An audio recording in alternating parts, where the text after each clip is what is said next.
नमस्कार, माझं नाव मुजम्मिल शेख आहे. मी प्रभाग क्रमांक 14 मधील रहिवासी आहे आणि माझं घर इथं बाजूलाच आहे. आम्ही ज्या ठिकाणी उभारलेलो आहोत त्या ठिकाणी महानगरपालिकेचे सार्वजनिक शौचालय होते 40 सीटचे आणि हे शौचालय खूप जुन्या पूर्वी काळाचे होते.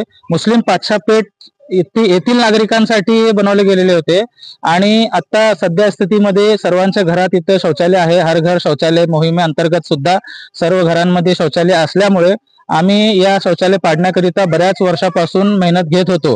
तर त्यावेळेस पासून आतापर्यंत मेहनत घेतल्यानंतर काही काम न झाल्या कारणाने आम्ही सोलापूर मध्यचे आमदार, भाजपचे आमदार देवेंद्रदादा कोटे यांच्याकडे आम्ही जेव्हा भेटलो त्यावेळेस त्यांना आम्ही निवेदन दिले आणि विनंती देखील केली.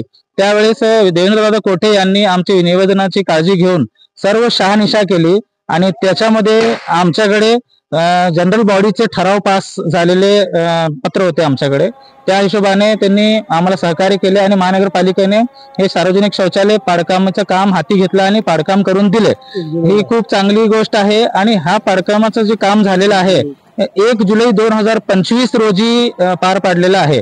तर त्याच्यानंतर आज तागायत म्हणजेच आज सप्टेंबर महिना सुद्धा संपत आलेला आहे. तर 2 ते 3 महिने होऊन गेले, या ठिकाणी काहीही पुढचं नियोजन करण्यात आलेलं नाही. आम्ही इथले रहिवासी जे नागरिक जे आहेत, आम्ही आजूबाजूचे सर्वजण मिळून आम्ही निवेदन दिलेले आहे. 2 ते 3 वेळा जनता दरबारमध्ये देखील निवेदन दिलेलं आहे आम्ही की या ठिकाणी सर्वसामान्य जनतेसाठी एक आरोग्य मंदिर, एक कॉर्पोरेशन महानगरपालिकेचा दवाखाना तुम्ही उभारणी करा असे आम्ही निवेदन दिलेलं आहे. आणि आमचं स्पष्ट असं मत आहे की तुम्ही कुणालाही वैयक्तिक फायद्यापोटी कुणालाही देऊ नका, कारण काही समाजकंटक, काही घाणेरडा राजकारण करणारे लोक स्वतःच्या फायद्यापोटी ते जागा हडपण्यासाठी निवेदन देतात किंवा काही ऑक्शन करायला लावतात, काही करतात. आमचं असं स्पष्ट मत आहे इथल्या नागरिकांचं आणि आम्ही सगळे कमीत कमी 1000 सह्या घेऊन आम्ही निवेदन पत्र दिलेलं आहे जनता दरबारमध्ये, या ठिकाणी आरोग्य मंदिरच करा म्हणून.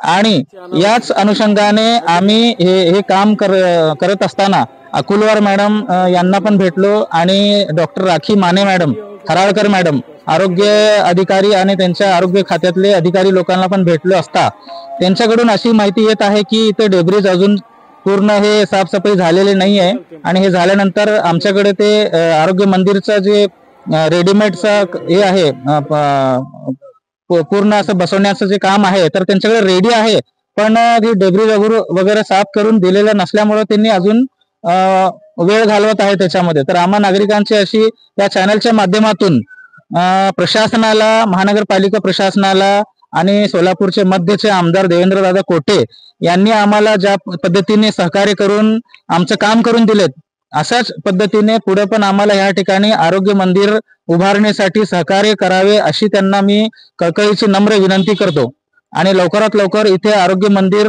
व्हावं असे मी त्यांना विनंती करतो. जय हिंद, जय महाराष्ट्र.